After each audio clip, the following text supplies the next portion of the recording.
Victory over the Disturbing Peace World, Part 11 of 11, on Between Master and Disciples, given in English on March 3rd, 2025.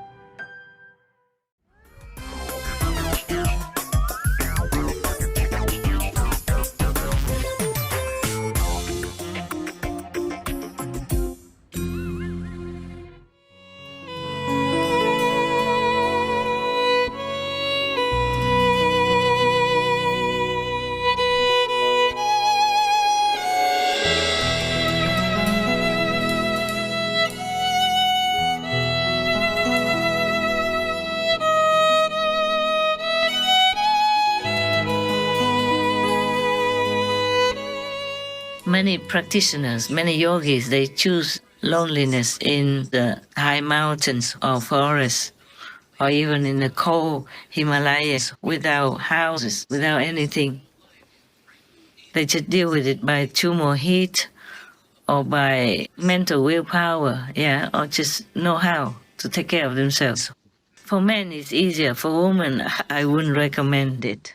It's a hardship. Women are more fragile, and more subject to risk. Many times I knew that already in India, going alone. It was risky, I encountered many times in risky situations. Luckily, God felt that I'm too stupid, so has had to take care of me. I was blind, deaf and dumb, too much in love with God, too much feeling sorry for the world, so I just relied on faith to go alone in India. It's not safe at all. Don't do that, please. And living alone in the wilderness, all you have is God. You just have to rely on that alone. Nothing really is safe for you anywhere, not to talk about in the forest alone, and cold weather and all that. I'm very small, fragile, and I'm born with tropical blood. So I feel colder than most of people if you live in a cold country, if you're born in a cold country. After a while, you get more used to it, but still never risk it. It's different than in your home. Your backyard is different than your forest area. But I also don't have much choice. I like to be alone, to concentrate, to meditate whenever I can, and to live more simple, to have more garnished power, to do things, to do God's will, to do God's mission. Otherwise, I also would prefer somewhere safer, or go to the ashram, and do work there and also see all of you. Just at the moment, the program is not like that. I have to do what I have to do in different times. I guess it's like the people working from home. All right, I just wanted to share with you the joy of victory. And I wish I could have more victories to share with you if I'm allowed to tell. Many things I'm not allowed to tell. Also, many things do not concern you, or not to have to make you worry too much, or having high hopes too early. So forgive me that I can't just tell you everything, but I do tell you enough things, what you need to know and how you need to practice. Or in case the left ear is too loud, you just press your palm. You breathe deeply and keep it as deep as much as you can and keep it where it went in. And with your mouth even open also to take in as much air as possible so that your cheeks even puff up. And put your left palm tight onto the left ear. Keep it until you have to breathe out, and then you release it. Do it a couple of times, or even one time, the left ear troubling noise will disappear, okay?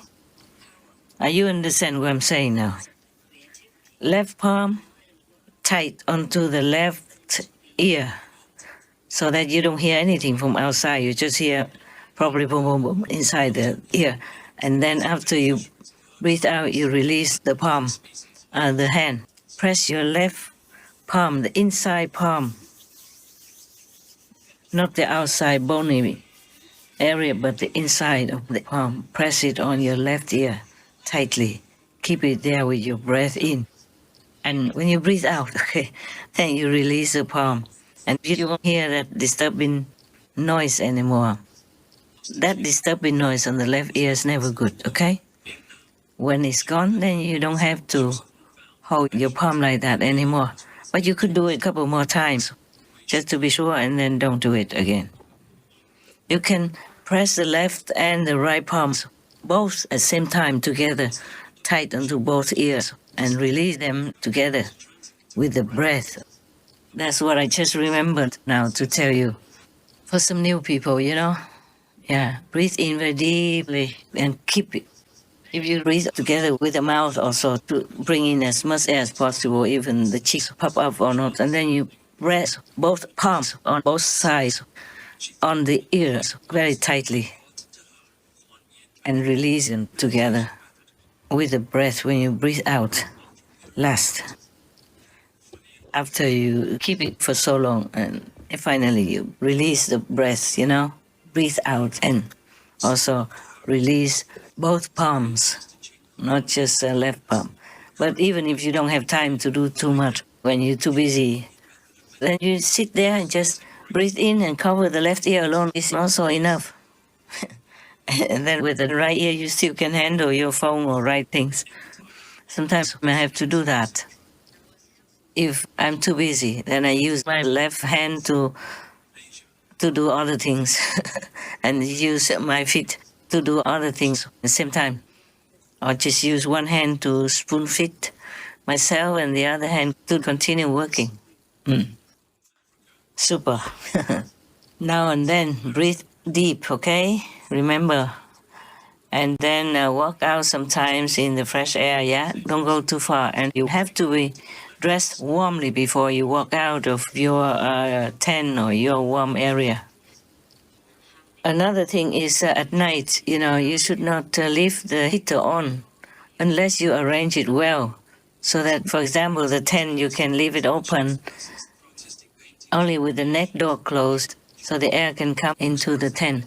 But the outside of the tent has to be securely protected by just even a soft, clear plastic sheet or even canvas or cloth. It's a very free life. But you must take good care of yourself, okay? At night, you must turn off the heater or you put an alarm, so that you see whether or not maybe you sleep too deep or meditate too deep so you don't feel that the tent inside is too hot or your room is too hot. You put an alarm clock so you wake up and turn it off or turn it lower, something like that. And you must always have a warm blanket, yeah? And warm packs. Because the heater is sometimes too hot and you can't control it too much. So if you turn it off or turn it very low, you need to warm your body with other ways. If you don't have packs, just fill hot water in the bottle, tighten it well, wrap a towel, a small towel that you wipe your hands with, not the face towel, that square, the longer towel, maybe 40 centimeters long and thin, or the best is maybe the kitchen towel, yeah? About 40, 50 centimeters long, yeah? And about 30 centimeters wide. You wrap it around that bottle so it doesn't feel too hot. And don't put it next to your skin. Put it outside your shirt, near where you sleep, just both sides or one side. Just warm water. That will keep you warm the whole night. And in the morning, you could even drink the water from that. It's still warm. There are many ways you can live your life, actually. It's just a little bit harder than having a room. But if you organize well, your life is good. And feel grateful. I'm grateful that I could. Sometimes you can't. There's some situations that you're allowed to, and that God protects you. We just have to pray every day. Thank God, yeah? And if we're lucky, you can live freely, peacefully. like the woman, 70 years in the wilderness, and the other man, 20 years. And the English gentleman is still living that life, but with less comfort than I, he just has a cart, two-wheel cart, the wooden wheels only even. And he pulled it with him everywhere he goes, just like you pull a trolley in your garden, But he has things on it, some clothes or something in it. And at night he sleeps under the trolley with a plastic cover on top, covering himself from rain. Wow, I don't know how he lives that way, actually. I don't know if that's safe enough or the rain doesn't come in. It doesn't look safe enough, but I guess when it's raining very hard, then he covers everywhere. He should just buy a tent and put it on top of the cart, or even put it next to the cart only. That would be wonderful. I think enough chatting today.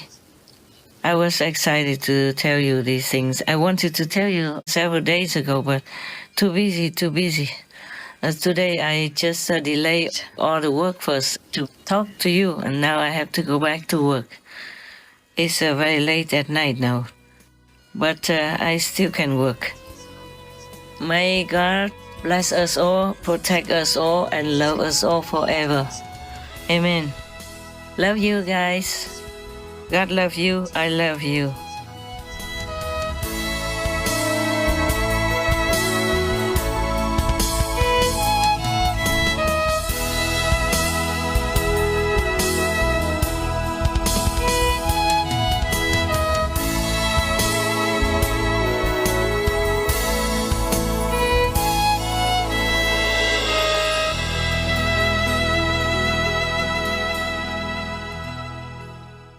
Supreme Master Ching Hai, vegan, is a world-renowned spiritual teacher, humanitarian, and artist. To learn more about her compassionate life and teachings, please visit suprememastertv.com/master.